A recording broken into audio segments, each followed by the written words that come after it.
Secara umum Mas Andi ya, reshuffle yang dilakukan oleh Pak Prabowo ini saya melihat sebagai respon cepat terkait adanya demo besar yang saya yakin Pak Prabowo menerima informasi intelijen, ada pihak-pihak yang mencoba menumpang agar kepentingan-kepentingan politiknya bisa terwadai. Apa itu kepentingannya? Tentu untuk sedikit mengganggu dalam tanda kutip pemerintahan Pak Prabowo yang selama setahun pertama memang cukup berhasil melakukan konsolidasi kekuatan-kekuatan politik yang ada.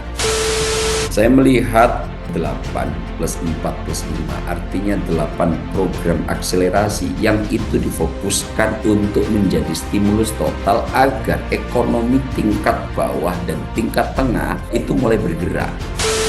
Tentu kalau fondasi mikroekonomi kuat, ini nanti ada eskalasi apapun di sektor atas, tidak kemudian merambat terlalu dalam ke masyarakat bawah, sehingga masyarakat tidak akan gampang dipantik dan terprovokasi karena secara ekonomi mereka sedang berkecimpung dengan kegiatan-kegiatan yang sudah diberikan stimulus. Nah, langkah-langkah ini saya berharap betul bisa menjadi jawaban meskipun banyak kritik yang sedang mengiringi. Terima kasih telah berkenan singgah di channel ini ya.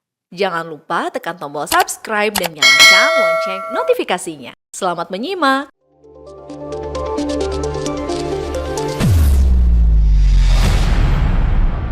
Berkolaborasi dengan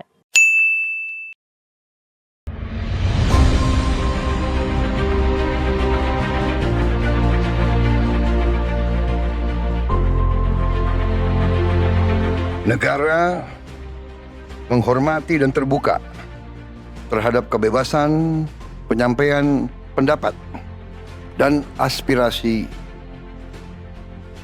yang murni dari masyarakat.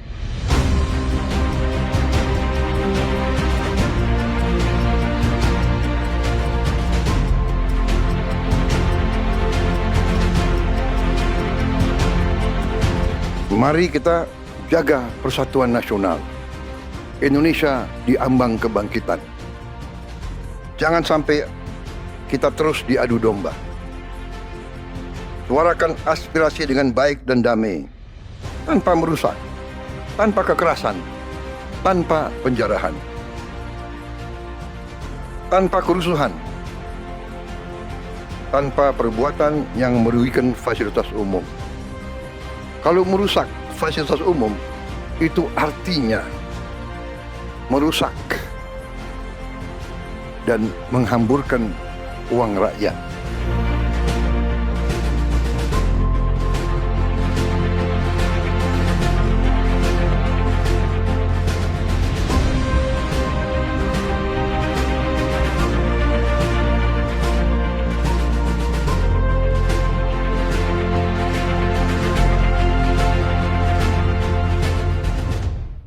Pemirsa, Presiden Prabowo Subianto telah melakukan 3 kali reshuffle atau perombakan kabinet dalam masa pemerintahannya yang menjabat sejak Oktober tahun 2024.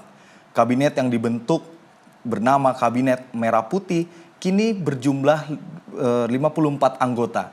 Langkah dari Presiden Prabowo Subianto melakukan reshuffle Kabinet Merah Putih dinilai sebagai upaya untuk menjawab tuntutan masyarakat. Selain itu, pemerintah juga mengeluarkan kebijakan stimulus ekonomi 8 plus 4 dan plus 5 sebagai strategi mendorong pertumbuhan peningkatan investasi dan lapangan pekerjaan. Dan untuk membahas terkait bagaimana kebijakan pemerintah pasca gelombang demonstrasi yang terjadi pada akhir Agustus lalu, kita akan membahasnya bersama dengan narasumber kita pada malam hari ini, tentunya bersama dengan Direktur Eksekutif Skala Survei Indonesia, Bang Abdul Hakim MS. Bang Ab, selamat malam Bang Ab. Kabarnya bagaimana Bang Ab? Selamat malam Mas Andi, Alhamdulillah dalam kondisi enak, waras. Alhamdulillah. Bang Ab, ini melihat dari gelombang massa yang terjadi pada akhir Agustus lalu, ini cukup besar, tekanan publik cukup kuat juga terhadap pemerintah dan tentunya legislatif juga terkena dampaknya. Kalau melihat Bang Ab, dari segi pergerakan aksi demonstrasi kemarin sebagai awalan, Bang Ab melihatnya seperti apa Bang? Baik Mas Andi, kalau kita melihat kejadian beberapa pekan yang lalu, utamanya di akhir Agustus dan awal September ya, terkait dengan protes keras yang dilakukan oleh banyak kalangan, Dalam satu sisi memang harus kita akui ini adalah bentuk gerakan yang organik di latar belakangi keresahan yang namanya persoalan-persoalan yang melingkupi oleh masyarakat, kemudian mencoba untuk mencari saluran baru di mana ketika saluran formal seolah-olah hambat, kemudian ditumpahkan kepada saluran non parlementer atau dilakukan dengan protes jalanan gitu. Nah, Bang, protes ini satu sisi saya melihat organik, akan tetapi ketika melihat eskalasinya atau ada yang mengatakan bukan eskalasi atau fluktuasinya gitu, ini dilihat untuk organik, tuntutannya normatif, rasional, protesnya adalah hal-hal yang menjadi perhatian pemerintah akan tetapi belum mendapatkan secara penuh terwakili dalam program Pak Prabowo. Ini memang saya melihatnya organik. Akan tetapi Pak ada membuat kita prihatin, yaitu halnya Afan. Itu kemudian saya memang seolah-olah menumpang atau ikut dalam ombak yang sedang jalan demi melancarkan ke masing-masing. Karena ini Mas Andi, karena gerakan organik ini, tapi eskalasi kerusuhannya di atas jam 5, protes secara undang-undang batasi waktunya. Nah, di sini banyak kejadian-kejadian yang agak janggal bagi saya. Misalnya konteks penjarahan, kemudian konteks pembakaran. Dan sisi penjarahan misalnya, konsentrasi demo kemarin kalau saya lihat kan ada di gedung DPR ya, di mana kemudian beberapa hari setelahnya berpindah ke Polda Metro Jaya dan di seluruh titik-titik markas Komando Brimob atau Makobrimob gitu. Akan tetapi proses penjarahannya itu bisa sequel menyimpang di tempat lain, misalnya di rumah Pak Saroni, kemudian di rumah Bu Sri Mulyani, beberapa anggota DPR yang sedang jadi sorotan. Nah, ini ada pola yang agak cukup unik, bahkan di rumah Bu Sri Mulyani, kemudian di rumah Saroni, itu ada dua gelombang yang sangat terkoordinasi. Hasil investigasi dari beberapa media juga menunjukkan adanya upaya mobilisasi dari para penjara ini yang kemudian mendapatkan keuntungan ekonomi dalam konteks menjadi front terdepan pemukul untuk membuat ketegangan dengan aparat keamanan. Nah, di sektor sini saya melihat ada sesuatu yang menumpang di atas protes otentik yang dilakukan oleh masyarakat atau organik yang dilakukan oleh masyarakat berdasarkan keresahannya, akan tetapi ada yang mencoba untuk menumpang dan ikut mengambil keuntungan terkait protes yang terjadi, Mas Andi. Bang Ab, kalau mencermati soal ada yang menumpang, tadi Bang Ab katakan seperti itu. Mengapa aksi kawan-kawan dari mahasiswa, kemudian masyarakat sipil yang terjadi pada akhir Agustus lalu, ini kan awal tujuannya ke DPR Bang Ab. Kemudian tadi yang Bang Ab sempat jabarkan kalau ada kejadian almarhum Hafan, kemudian hal ini juga ditunggangi menjadi kesempatan pihak-pihak tersebut. Kira-kira mengapa pihak-pihak ini ingin menunggangi aksi tersebut dan faktornya apa saja, maaf? Mengapa pergerakan massa begitu besar sekali? Karena juga yang saya dapat informasi dari lapangan, bahkan ada sejumlah narasumber yang mengatakan kalau berasal dari luar daerah dan dibayar berapa juta seperti itu untuk datang ikut demo di Jakarta. Pandangan Bang Ab seperti apa, Bang? Iya Mas Andi, kalau membaca demo kemarin itu memang informasi yang Mas Andi dapat itu juga ternyata terkonfirmasi dengan apa yang saya kumpulkan informasinya. Memang waktu itu pergerakan masa-masa yang akhirnya membuat rusuh dalam tanda kutip ini adalah gerakan massa yang memang dikoordinasi dan dimobilisasi. Bahkan ada yang mendapatkan keuntungan jutaan rupiah satu orang untuk menjadi tim pemukul dalam bersitegang dengan polisi paling depan gitu. Nah, saya kemarin juga tidak sengaja ada yang bekerja di sekeliling saya gitu, ponakannya juga melakukan hal yang sama. Ada juga teman istri yang dulu dalam satu kerjaan tiba-tiba nelpon meminta bantuan untuk apa namanya anaknya dibebaskan dari eh, apa namanya pengamanan yang dilakukan oleh polisi. Bukan soal karena diamankannya yang saya menjadi rujukan saya, Mas Andi. Ternyata si anak ini beberapa hari sebelumnya memberikan uang saku ke ibunya. Ibunya kemudian menerima itu dengan bertanya-tanya, uang dari mana anakku gitu. Dia bilang ada salah satu kerjaan yang kemudian sedikit mendapatkan imbalan jasa uang yang relatif besar bagi dia yang belum pernah mendapatkan itu. Tapi akhirnya dalam 2 hari kemudian yang bersangkutan yang memberikan uang ke ibunya ini akhirnya ditangkap oleh pihak kepolisian. Nah, dari situ kemudian ternyata setelah ditelusuri uang yang diberikan kepada orang tuanya adalah hasil dari kompensasi ketika yang bersangkutan melakukan upaya demonstrasi yang tidak didasari oleh kepentingan nurani dirinya sendiri, tapi ada pihak-pihak yang memobilisasi. Nah, informasi yang semacam ini juga kupas oleh misalnya Republika, kemudian beberapa media yang lain yang ada sosok Ahu yang didatangkan dari Jawa Barat, begitu ya, di mana dia sebetulnya salah satu orang yang akan difokuskan untuk mencari rumahnya Bu Sri Mulyani. Tiba-tiba ketika wartawan Republika menunjukkan foto penjaraan di rumah Syahroni, yang bersangkutan mengenali beberapa pihak yang sedang membawa barang-barang dari dalam rumah Syahroni untuk dijarah. Nah, hal-hal ini sudah terkonfirmasi positif, Mas Andi, oleh berbagai kalangan, termasuk saya sendiri juga berhasil mengumpulkan informasi-informasi itu.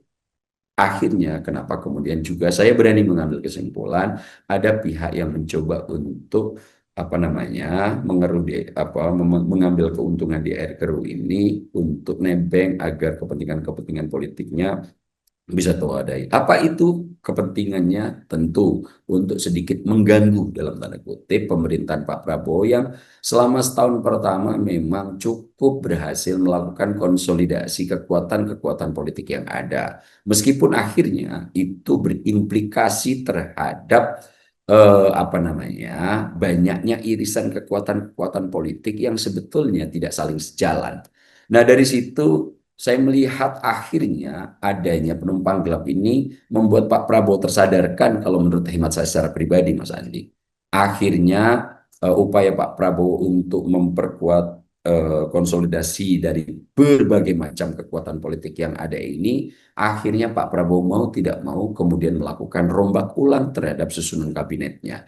Dan yang paling kemudian membuat saya kaget, apa namanya perombakan itu tertuju pada menteri koordinator yang memang bertanggung jawab terkait soal apa namanya politik dan keamanan, yaitu Pak Budi Gunawan. Akhirnya memang diinformasikan sedang sakit begitu ya, mungkin kemudian tidak berhasil melakukan koordinasi secara maksimal dengan Pak Prabowo, akhirnya diganti oleh Pak Jamari Janiago. Dan di beberapa sektor kemudian yang lebih krusial juga dalam respon tuntutan-tuntutan Pak Prabowo juga mengganti Bu Sri Mulyani, di mana Menteri Keuangan ini dipandang sebagai sosok yang cukup prudent dalam mengelola keuangan, cukup hati-hati, tidak melakukan terobosan kuat di tengah situasi global yang terus ekonominya melemah, kemudian di tengah tantangan perang yang terjadi antara satu negara dengan negara yang lain,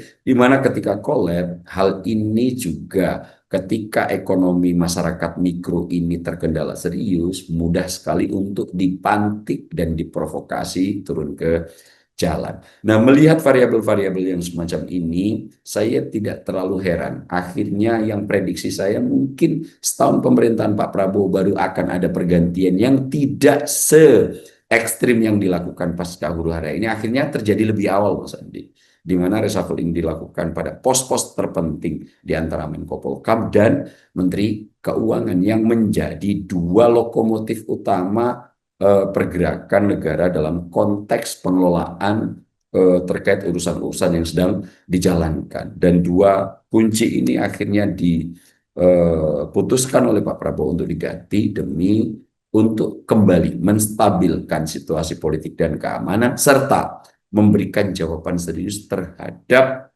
persoalan-persoalan yang dituntut oleh masyarakat dalam protes itu yang bagian organiknya, misalnya kan kita tahu protes bagian organik ini menyusun tuntutan 17+8, diantaranya adalah kerumitan ekonomi yang sedang menggumuli mereka cukup luar biasa. Di lain itu juga kelompok-kelompok yang lain, mahasiswa, terutama juga ojol, terus menyuarakan agar ekonomi tingkat mikro ini segera mendapatkan perhatian penuh atau negara segera hadir untuk menjawab dan merespon semua persoalan-persoalan yang sedang melingkupi.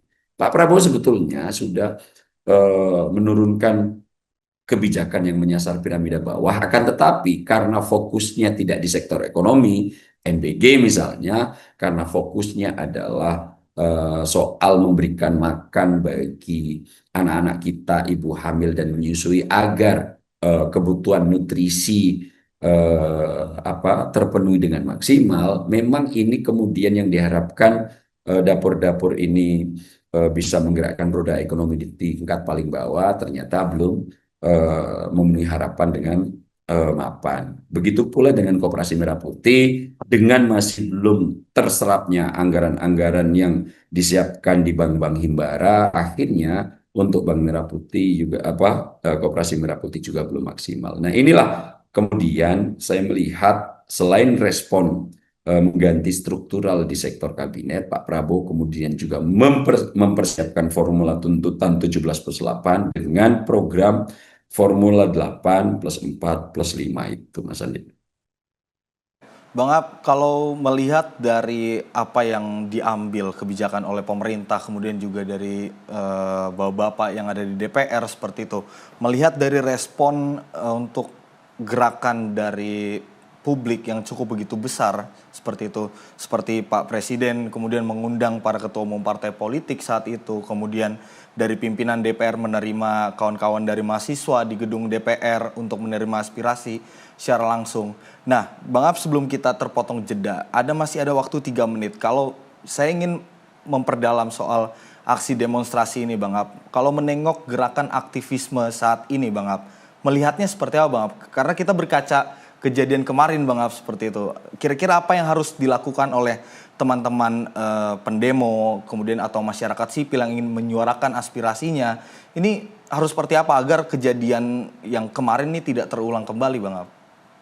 Ya, Mas Andi, secara ringkas, selain tuntutan untuk agar pemerintah segera hadir dalam pemenuhan kebutuhan serta persoalan yang sedang melingkupi mereka, sebetulnya demo kemarin itu saya melihat memang mulai tergerusnya dan kulminasi puncaknya itu ada pada saat kemarin terkait dengan kepercayaan terhadap pemerintah dalam arti luas. Artinya pemerintah kalau dalam arti luas ini saya mengklasterkan legislatif dan juga eksekutif. Jadi tuntutan mereka betul-betul agar negara hadir, agar negara itu bisa membersamai mereka untuk keluar dari persoalan yang sedang menghimpit. Dan alhamdulillah saya melihat secara keseluruhan, baik legislatif maupun eksekutif, betul-betul hadir untuk membaca dan kemudian merespon tuntutan-tuntutan mereka. Saya ambil contoh paling sederhana, ketika demo kemudian membuncah sampai kemudian lagi-lagi saya harus mengatakan cukup bersedih ada 10 nyawa yang harus menjadi korban. Akhirnya gedung DPR mulai membuka pintu. Waktu itu Profesor Sufmi Dasko Ahmad dengan Kapolri mengajak dan memberikan semangat kepada anggota keamanan DPR untuk kemudian lebih persuasif, lebih humanis dalam menangani demonstrasi yang ada. Pasca itu kemudian secara maraton DPR waktu itu diwakili oleh Profesor Sufmi Dasko Ahmad, diwakili Pak Cucun, kemudian diwakili Pak Saan Mustafa, menerima berbagai macam kelompok untuk kemudian berdiskusi dan berdialog. Pertama dengan, kalau nggak salah, dengan 16 organisasi kemahasiswaan gitu ya, kemudian diikuti dengan beberapa pertemuan ojol gitu, yang akhirnya tuntutan-tuntutan ini yang bentuknya 17+8 dikomunikasikan di DPR, kemudian ada rapat transformasi DPR yang kemudian Mbak Puan Maharani sebagai Ketua DPR akan melakukan komando langsung dalam memimpin reformasi DPR. Akhirnya kalau nggak salah waktu itu kemudian Profesor Sufmi Dasko Ahmad mengeluarkan 6 pernyataan. Salah satunya tunjangan rumah di DPR untuk anggota DPR 50 juta per bulan dihapus per akhir bulan yang lalu Agustus. Kemudian anggota-anggota DPR yang dinonaktifkan dari apa namanya gedung DPR itu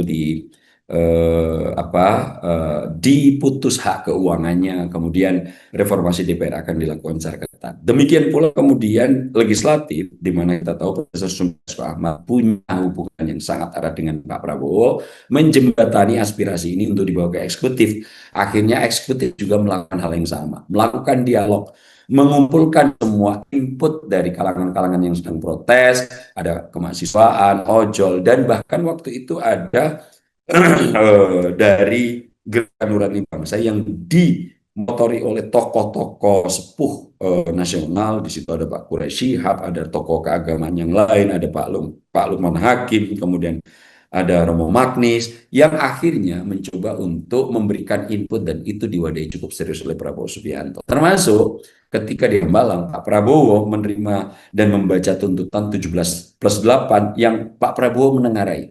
Ini masuk akal, akan tetapi beberapa hal juga harus dicicil untuk kemudian bisa dikerjakan. Ujungnya DPR, Presiden, dan beberapa staf menteri akhirnya rapat serius untuk merumuskan kebijakan yang itu diwujudkan dalam program 8+5+4. 8+4+5. Oke, di tengah isu soal September gelap, kemudian ada juga yang berasumsi kalau serangan terhadap Pak Presiden ini terus akan berlangsung di tengah kebijakan-kebijakannya yang tadi kalau Bang Ab sempat jelaskan adalah program yang kena terhadap rakyat kelas menengah ke bawah seperti itu. Kalau melihat Bang Ab dari kebijakan Presiden, kemudian mengambil langkah yang cukup berani seperti itu, tadi Bang Ab sudah jabarkan mengganti Menteri Keuangan, kemudian ada jajaran menteri yang diganti seperti itu, yang kita tahu afiliasinya kemana. Kalau Bang Ab sendiri melihat reshuffle yang dilakukan oleh Presiden Prabowo Subianto ini sudah tepat belum, Bang?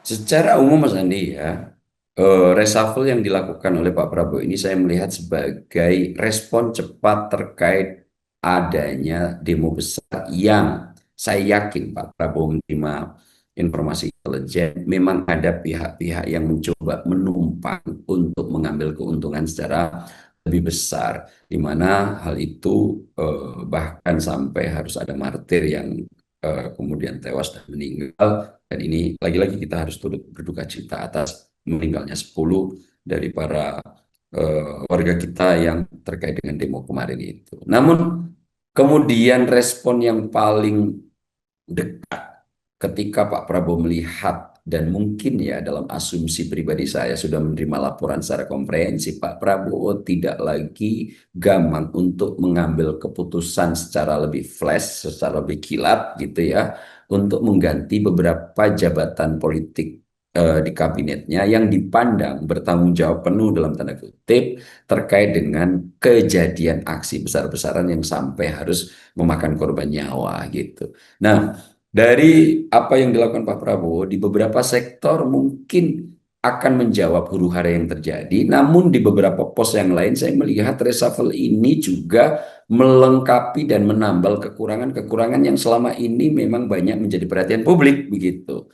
Saya ambil contoh, kalau kita kaitkan dengan demonstrasi yang ada kemarin, tentu pergantian Pak Budi Gunawan, yang kita tahu beliau ini meskipun tidak menjadi ansih kader PDIP, tapi menjadi representasi PDIP di kabinet Pak Prabowo, akhirnya kemudian mendapatkan keputusan dari Pak Prabowo untuk diganti. Dan yang menarik, yang mengganti adalah Pak Jamari Caniago, meskipun beliau ini adalah salah satu yang jenderal yang kemudian memutuskan Pak Prabowo harus berhenti dari militer, akan tetapi belakangan saya dengar beliaulah yang di antara jenderal-jenderal yang memberikan masukan pemerintah Pak Prabowo ini kemudian meminta maaf kepada Pak Prabowo, memperbaiki hubungan karena ini hanya perintah kedinasan yang pada saat itu kemudian Pak Jamari terus melakukan hubungan intensif, berdiskusi panjang dengan Pak Prabowo, baik ketika Pak Prabowo harus sejenak merenung di Yordan, kemudian balik ke Indonesia. Pak Jamari menjadi salah satu tokoh senior Pak Prabowo, di mana kalau nggak salah beliau ini 2 sampai 3 angkatan di atas Pak Prabowo, terus berdiskusi. Dan pemilihan Pak Jamari ini tentu yang saya lihat akan memberikan karisma cukup untuk kemudian menenangkan semua faksi-faksi yang di militer yang saat ini mencoba untuk masuk ke Pak Prabowo. Tentu dengan pemilihan Pak Jamari ini akan memberikan suasana teduh di antara para kalangan militer ini, yang akhirnya juga tentu karena hubungan personal Pak Prabowo dengan beliau cukup baik, bahkan ketika di partai beliau juga banyak diajak diskusi oleh Pak Prabowo, tentu ini menjadi poin penting dan krusial bagi Pak Prabowo untuk segera mendapatkan informasi yang penuh, utuh, objektif untuk segera mengambil keputusan. Itu poin pertama.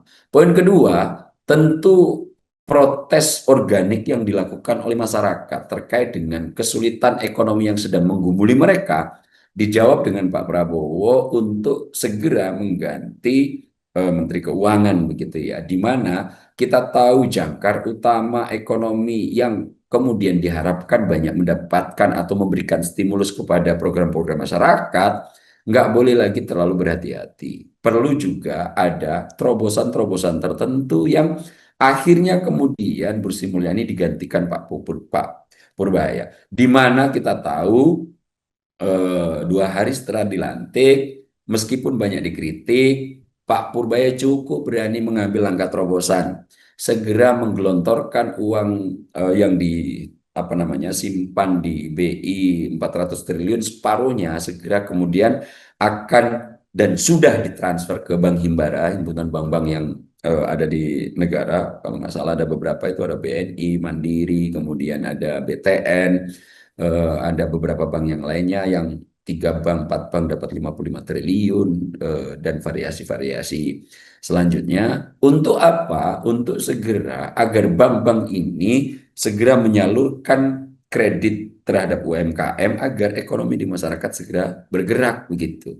Dan tentu ini juga dipersiapkan sebagai stimulus terkait dengan program yang akan dijalankan oleh Koperasi Merah Putih yang sudah beberapa mungkin 20-30%-nya sudah mulai definitif berjalan. Koperasi Merah Putih nanti diharapkan bisa menyerap kredit-kredit yang ada di bank-bank Himbara ini, sehingga hal itu nanti diharapkan betul ekonomi di kalangan paling bawah segera bisa bergerak. Nah, ini poin kedua reshuffle yang saya lihat dilakukan oleh Prabowo Subianto. Kemudian yang ketiga, nah ini yang menarik Mas Andi, dulu sempat kita diskusikan secara serius bahwa kekurangan yang banyak dikritik dari kabinet Prabowo Subianto ini adalah soal sosialisasi, di mana program-program populis yang dilakukan Prabowo Subianto, program-program yang memang dipenetrasikan untuk kalangan masyarakat piramida bawah ini, tidak kemudian mendapatkan informasi lanjutan secara utuh oleh kabinet-kabinet pembantu Pak Prabowo,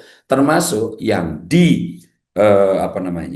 sorot adalah PCO, di mana PCO ini bukannya malah mensosialisasikan apa yang dilakukan oleh pemerintah, bahkan kerap kali melakukan blunder dalam komunikasi. Nah, kemudian saya melihat hal ini dipandang penting oleh Prabowo Subianto, asumsi pribadi saya, untuk menempatkan orang yang bagaimana caranya Pak Prabowo berkomunikasi dengan yang bersangkutan cepat dan lugas. Dan itu kita tahu semua digantikan oleh Mas Angga Raka Prabowo. Mas Angga selama ini sebelum Pak Prabowo naik ke tampuk kekuasaan sudah mengelola bagaimana urusan publikasi ini dijalankan secara personal oleh Prabowo Subianto. Jembatannya siapa? Angga Raka Prabowo. Kita tahu yang mengumpulkan semua Pemret ke Hambalang berdiskusi dengan Pak Prabowo. Kemudian yang beberapa pekan yang lalu pasca adanya demo dengan menyampaikan 17+8, itu semua juga dalam koordinasi oleh Mas Angga Raka Prabowo.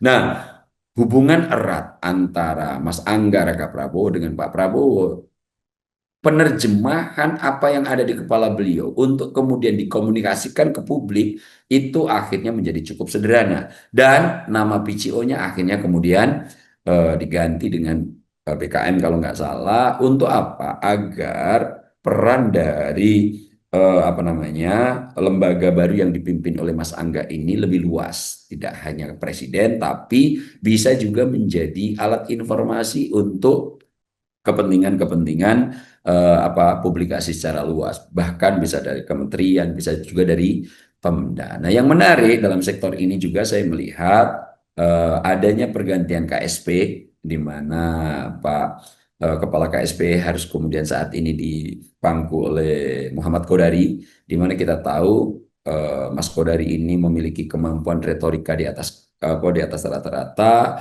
memiliki kemampuan menyampaikan informasi secara sederhana dan mudah dipahami oleh publik, dan kita tahu juga Mas Kodari memiliki apa namanya ya, hubungan personal. Selain kita tahu Mas Kodari dekat sama Pak Jokowi, sempat juga apa namanya mengkampanyekan total tentang 3 periode, tetapi Mas Kodari sejatinya juga memiliki sedikit hubungan yang personal dengan Pak Prabowo. Nah, kita harapkan dengan perbaikan di apa namanya sektor Mas Hasan Hasbi yang selama ini mendapatkan kritik, kemudian KSP yang awalnya diperuntukkan hanya untuk urusan internal analisis, akan tetapi Mas Kodari waktu itu tetap mengambil risiko untuk tampil di publik, menyampaikan program pemerintah. Akhirnya mungkin Pak Prabowo melihat ada baiknya menambal ulang, di mana jubir yang sekarang Mas Pras yang saat ini juga menjadi Mensesnek, tentu sudah banyak kegiatan-kegiatan yang diurus secara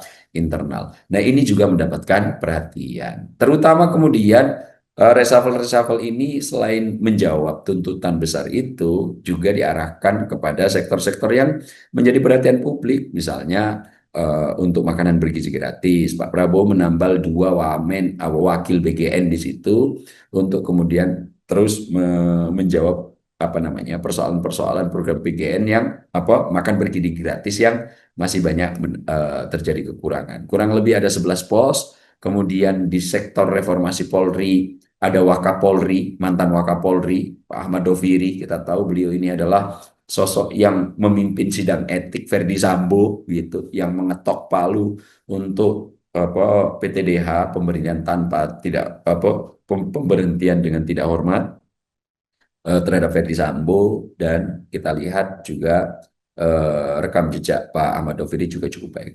Kalau secara keseluruhan 11 pos menteri yang apa dilakukan ini cukup bagus. Kemudian yang menarik juga Menpora gitu ya. Menpora kita tahu, kita Mas Andi dalam beberapa pekan lagi akan ditentukan nasibnya apakah Indonesia bisa berlaga di perhelatan kompetisi terakbar di dunia, sepak bola Piala Dunia, di mana kita harus melawan Irak dan juga Arab Saudi. Kegiatan untuk putaran keempat Piala Dunia ini akan digelar di Arab Saudi.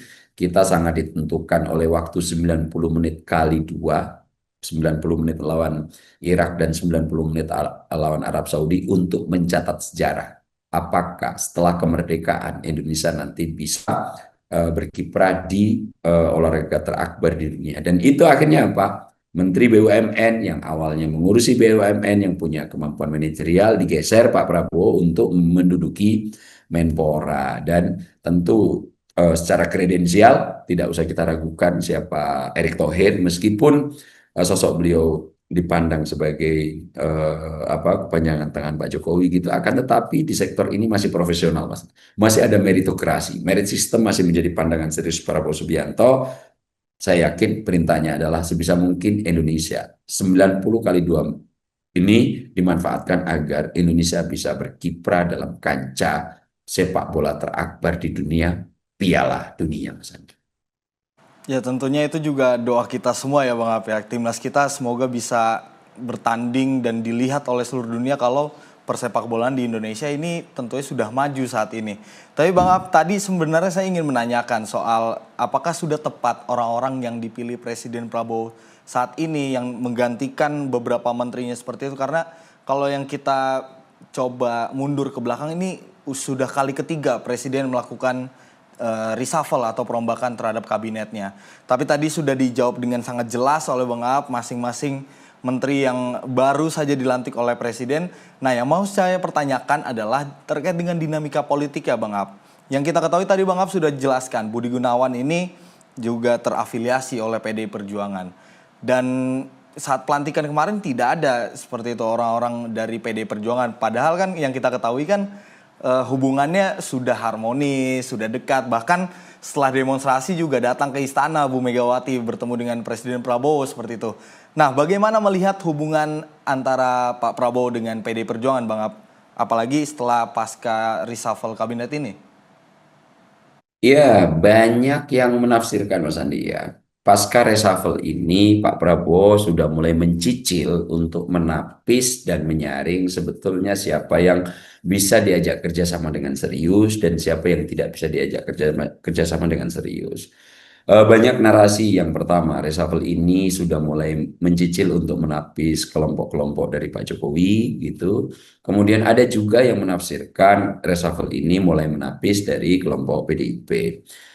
Kalau saya lihat secara lebih jauh, sebetulnya Pak Prabowo tidak secara ansih melakukan hal yang apa namanya hal yang banyak ditafsirkan itu secara pribadi Mas Andi ya. Karena apa? Kalau misalnya tafsirnya Pak Prabowo sudah mulai mencicil untuk menapis agar hubungan dan kode apa ya, hubungan dan relasi dengan Solo itu mulai dilebarkan jaraknya. Memang iya. Akan tetapi kalau saya melihat kadarnya hanya untuk menstabilkan agar kekuatan politik ini tidak terlalu leading. Demikian halnya juga dengan PDIP. Ada banyak narasi, salah satu posisi PDIP yang wamen, kemudian juga dalam reshuffle kemarin diganti, itu artinya PDIP sudah tidak punya perwakilan secara definitif. Namun ini semua saya mendengar sedikit selentingan sejatinya pasca pemberian amnesti terhadap Hasto Kristianto masih ada ketidaknyamanan Pak Prabowo terkait apa yang telah dilakukan oleh PDIP. Memang setelah demo besar, Bu Mega hadir ke istana, bahkan kemudian juga Pak Hasto sebetulnya datang ke istana, kemudian sempat ditinju perutnya oleh Pak Prabowo dengan mengatakan jangan nakal lagi ya gitu. Akan tetapi pasca itu pasca pemberian amnesti ini sudah dilakukan Pak Prabowo dengan mempertaruhkan reputasi sebagai Presiden Republik Indonesia, memberikan apa namanya ya pengampunan terhadap tokoh politik yang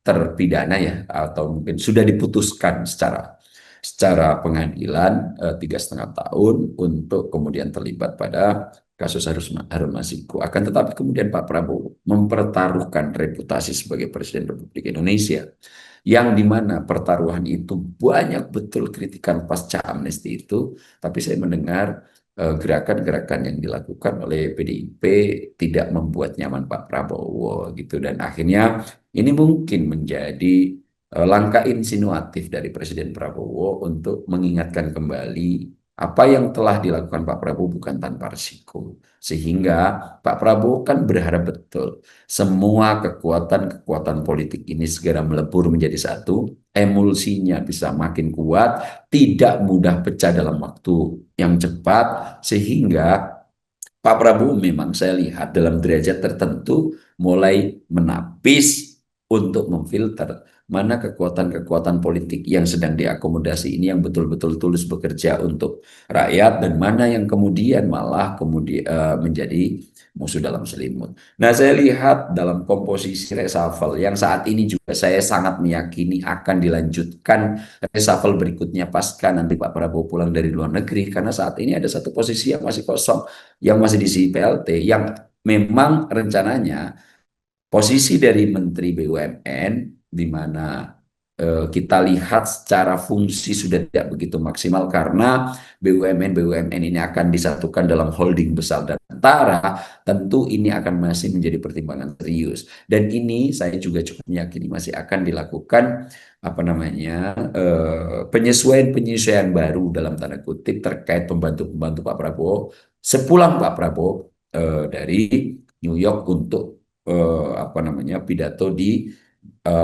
forum Perserikatan Bangsa-Bangsa. Jadi secara keseluruhan Mas Andi, saya melihat reshuffle Pak Prabowo kemarin cukup proporsional, tidak apa namanya, tidak sarkas untuk segera mendikotomikan lu musuh gua apa namanya gua musuh lu, akan tetapi tetap mencoba menjadi sosok emulgator yang kerekatan di antara kekuatan politik ini masih terus diwadahi.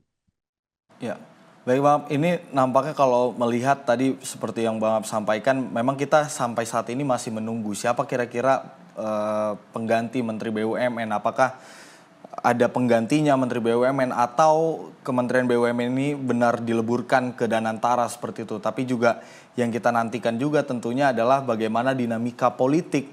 Karena kalau melihat hubungan antara Pak Presiden dengan PDI Perjuangan ini kayak lagi naik wahana ekstrim gitu Bang Ab. Kemarin kita sudah memperkirakan setelah Hasto Kristianto dibebaskan nih sepertinya akan ada pertemuan, akan jadi satu menjadi koalisi. Tapi setelah pasca demonstrasi ini nampaknya semua berubah gitu. Nah ini juga ada hal yang baru Bang Ab. Bukan hanya reshuffle saja tapi juga ada kebijakan yang baru seperti itu. Yakni ada paket kebijakan ekonomi 8+4+5. Ini sebenarnya barang apa Bang Ab? Kemudian juga bukan hanya itu saja, ada juga penempatan dana 200 triliun rupiah ke perbankan. Kemudian ada pemangkasan suku bunga acuan atau BI rate.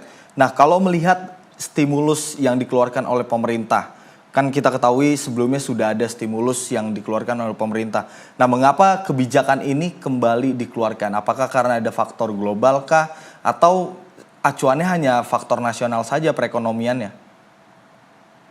Ya Mas Andi, kalau saya lihat ya paket 8 plus 4 plus 5 sebagai respon dari 17 plus 8 tuntutan rakyat itu memang agak unik ya.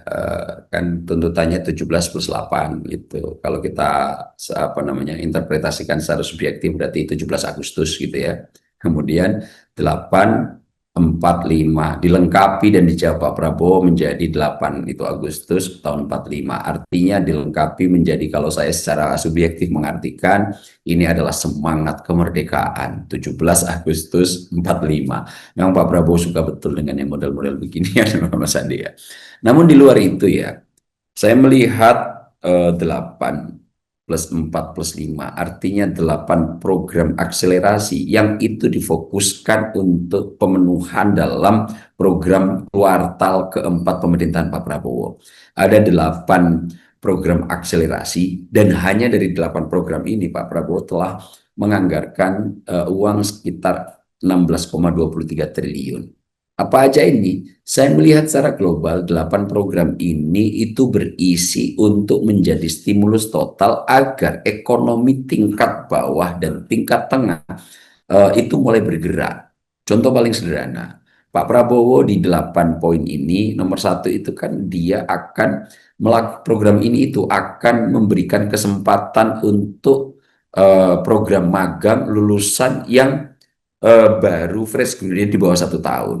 Dimana kita tahu magang ini kan biasanya di beberapa tempat bukan menerima imbalan gaji, akan tapi bahkan kadang-kadang untuk magang aja kita fresh graduate itu yang kadang-kadang mengeluarkan uang atau mendapatkan gaji ala kadarnya. Nah, ini distimulus oleh Pak Prabowo dengan budget sekitar 198 miliar untuk 20.000 fresh graduate di bawah 1 tahun agar kemudian minimal nanti meskipun program ini adalah magang mendapatkan nilai upah rata-rata provinsi UMP. Jadi upah minimum provinsi ini akan digelontorkan kepada 20.000 fresh graduate yang kemudian diberikan kesempatan untuk magang. Ini nanti akan ditanggung. Itu stimulus pertama. Tentu ini akan cukup membahagiakan dengan pembukaan kesempatan pengalaman kerja bagi fresh graduate. Yang nomor 2, nah ini yang saya berharap juga nanti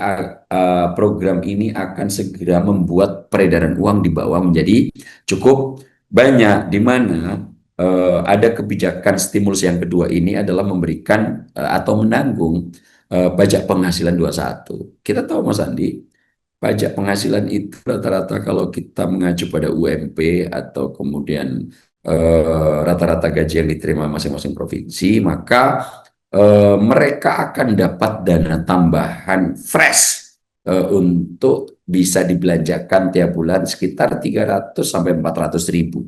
Di mana biasanya 300-400 ribu ini pajak PPh-nya disetor ke negara. Akan tetapi ini nanti take home pay-nya masing-masing pekerja ini akan mendapatkan tambahan sekitar 300-400 ribu per bulan karena PPh-nya disubsidi oleh pemerintah, dan ini ditargetkan akan di apa namanya digelontorkan kepada 500.000 lebih pekerja yang ada di Indonesia. Kemudian yang berikutnya, bantuan pangan langsung. Nah, ini yang dulu menjadi andalan pemerintahan Pak SBY dan Pak Jokowi diadopsi kembali, Mas Andi, di mana dengan jumlah kurang lebih 18,3 juta orang akan mendapatkan bantuan langsung beras 10 kilogram per bulan. Tentu ini akan sangat membantu perekonomian mereka. Awalnya, jika PPh-nya yang 200-300 ribu itu mendapatkan tambahan, ditambah kemudian biasanya dari uang gajinya beli beras 10 kilogram sebulan, sekarang itu semua tidak perlu dikeluarkan oleh masing-masing pekerja. Akhirnya mereka punya sedikit dana tambahan untuk jajan anak-anaknya, untuk kemudian belanja baju dan lain-lain, yang diharapkan kelebihan budget 304.000 dari PPh, kemudian 10 kilogram untuk beli beras, ini nanti besar kemungkinan bisa dibelanjakan di sektor real. Ini akan menjadi pemicu total untuk geraknya roda ekonomi paling bawah. Dan Mas Andi tadi bilang, apakah ini ada faktor global, Mas Andi? Jika kita tertimpa krisis, apa yang membuat pondasi kita tetap kuat dan tidak terlalu terpengaruh? Jika sektor ekonomi mikro, sektor warung kelontong kita di sekitar kita masih hidup, itulah menjadi pondasi ekonomi yang sangat kuat. Itu kenapa di tahun 98 meskipun kita di atas kopong, tapi kita tidak cukup hancur lebur karena sektor mikronya ini masih kuat. Tahun 2008 juga sama. Kenapa kita masih bisa keluar dari krisis? Karena pondasi sektor ekonomi mikronya masih berjalan. Nah, selama 10 tahun terakhir, sektor mikro ini hanya stimulusnya dari bidang BLT.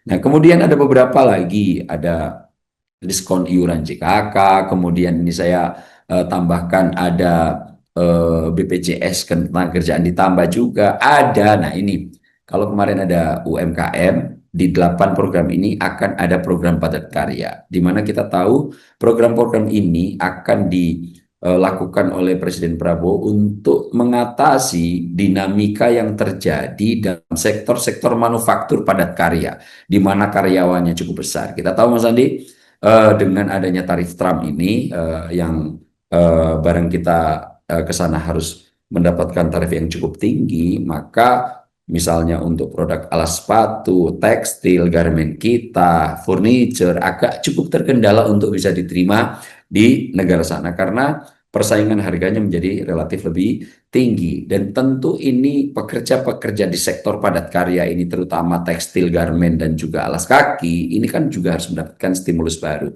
Ini sudah disediakan Pak Prabowo untuk proses-proses padat karya ini, budget stimulus 3,5 triliun dan 1,8 triliun. Kemudian ada deregulasi, memperpendek yang kadang-kadang untuk mengarah satu izin aja itu harus melibatkan 18 kementerian, ini cukup dipotong melalui digitalisasi. Deregulasi dilakukan oleh Pak Prabowo, dan yang paling penting adalah pilot project program perkotaan yang akan bekerja sama dengan Pemprov DKI. Nah, saya lihat di kuartal keempat pemerintahan Pak Prabowo ini, Pak Prabowo mencoba menjawab keresahan dari protes 17+8 ini dengan 8 program akselerasi ini. Kita juga berharap betul bersamaan nanti berjalan dengan makan bergizi gratis, berjalannya Koperasi Merah Putih yang tadi disebut Mas Andi. Menteri Keuangan sudah dan telah mentransfer uang 200 triliun kepada Bank Himbara. Saya berharap betul, meskipun saya yakin ini bank-bank Himbara lagi pusing harus membuang kemana kredit-kredit ini akan disalurkan, tapi bagus. Ini akhirnya membuat bank berpikir keras bagaimana nanti agar sektor real, kelas menengah, dan sektor bawah yang sekarang diberikan stimulus berapa? 16,23 triliun melalui 8 program akselerasi plus 200 triliun di Bank Himbara yang kemudian nanti harus dipenetrasikan untuk kreditnya diserap oleh UMKM, oleh masyarakat-masyarakat yang saat ini terhimpit oleh likuiditas. Tentu ini akan menjadi stimulus yang cukup baik jika semua itu dikelola secara baik. Nah, Hal ini apakah selesai di kuartal keempat? Tidak ternyata. Nanti di tahun 2026 itu saya mencatat ini 4 programnya itu adalah untuk terus mempertahankan untuk pemberian subsidi terhadap pajak penghasilan, kemudian perpanjangan pajak 21 ditanggung pemerintah, kemudian ada juga diskon, tetap ada diskon iuran jaminan kesehatan. Nah, ini akan tetap dianggarkan di tahun 2026 dan yang paling progresif untuk jangka panjangnya disediakan oleh stimulus dari Pak Prabowo 5 program untuk menyerap tenaga kerja. Satu, yang pasti akan adanya penetrasi terhadap operasionalisasi terhadap Koperasi Merah Putih yang tadi Mas Andi sebut sedang diberikan stimulus oleh Menteri Keuangan pemberian dana segar terhadap bank-bank himbara agar segera bisa disalurkan oleh koperasi-koperasi yang dibentuk dalam konteks Merah Putih ini agar segera bisa beraktivitas dan menjalankan ide bisnis-bisnis yang sedang dirancang. Yang kedua, ada replanting perkebunan rakyat, di mana lahan-lahan kosong yang awalnya mati suri akan mencoba untuk dimaksimalisasi, di mana itu nanti diupayakan bisa menyerap pekerja-pekerja yang relatif banyak selain dari stimulus 8 program yang telah dilakukan. Kemudian ada Kampung Melayang Merah Putih, di mana nanti portofolionya ini akan dilakukan di Pantura, Mas Adi. Panjangnya hampir 300 sampai 400 km. Di sini nanti akan ada juga revitalisasi tambak Pantura yang selama ini cuma menghasilkan 0,5 ton gitu. Dengan adanya jangka program dari 5 akselerasi penyerapan tenaga kerja ini akan diplot, di mana ini diharapkan nanti untuk salah satunya budidaya ikan nila premium yang akan menjadi komoditas ekspor yang nanti diharapkan bisa naik 200-300 kali lipat menjadi 5-10 ton yang bisa nanti diekspor ke luar negeri. Dan kemudian tentu ada program modernisasi kapal nelayan yang awalnya cuma 30 gross ton, itu bisa nanti dinaikkan levelnya, yang dulu kalau nggak salah menjadi impian penting dari mantan Menteri Kelautan yang dari Pangandaran itu, Bu Susi Pujiastuti, Mas Andi. Nah, saya melihat program-program ini tentu bisa menjadi stimulus yang cukup baik agar ekonomi di tingkat tengah bawah segera bergerak. Apa kaitannya dengan ekonomi global? Tentu kalau pondasi mikroekonomi kuat, tentu ini nanti ada eskalasi apapun di sektor atas, tidak kemudian merambat terlalu dalam ke masyarakat bawah, sehingga masyarakat tidak akan gampang dipantik dan terprovokasi karena secara ekonomi mereka sedang berkecimpung dengan kegiatan-kegiatan yang sudah diberikan stimulus. Nah, langkah-langkah ini saya berharap betul bisa menjadi jawaban meskipun banyak kritik yang sedang mengiringi, di mana kucuran 200 triliun ini memberikan potensi untuk kredit macet. Kemudian stimulus-stimulus ini kalau tidak ditelaah dan dikelola secara baik, maka ini tentu akan menimbulkan tumpang tindih, dan inilah yang harus diterjemahkan secara baik oleh menteri-menteri teknis Prabowo Subianto, Mas Andi. Ya, tentunya apapun itu Bang Ab, kita harus optimis terhadap kebijakan dari pemerintah. Karena juga kalau melihat dari Menteri Keuangan yang tadi Bang Ab sampaikan, di awal-awal cukup menjadi sorotan publik dengan gaya bahasanya, tapi kalau makin kesini makin blak-blakan ngomongnya, dan melihat respon publik, nampaknya publik menginginkan pejabat yang seperti ini gitu, yang blak-blakan, mengatakan kondisi perekonomian kita seperti ini, kemudian juga tidak ada hal yang ditutupi. Nampaknya juga Presiden Prabowo Subianto menginginkan menteri yang seperti itu, karena ini menteri yang kalau saya bisa nilai Bang Ab, cukup freestyle dalam tanda kutip. Ya, Bang Ab, nampaknya waktu sudah habis Bang Ab. Nanti kita akan lanjutkan lagi perbincangan. Sebenarnya masih banyak hal yang ingin dibahas soal bagaimana kebijakan pemerintah. Tapi yang lebih menarik lagi adalah bagaimana dinamika politik nasional saat ini. Nanti kita akan bahas lagi di pertemuan selanjutnya Bang Ab. Sekali lagi terima kasih banyak sudah mau berbincang di Sorotan Utama. Sehat-sehat Bang Ab. Terima kasih Mas Andi. Terima kasih sudah menonton video ini sampai akhir ya. Agar tidak tertinggal video-video kami selanjutnya, yuk jangan lupa tekan tombol subscribe dan nyalakan lonceng notifikasinya. Dan untuk berdiskusi, silahkan tulis pendapatmu di kolom komentar ya.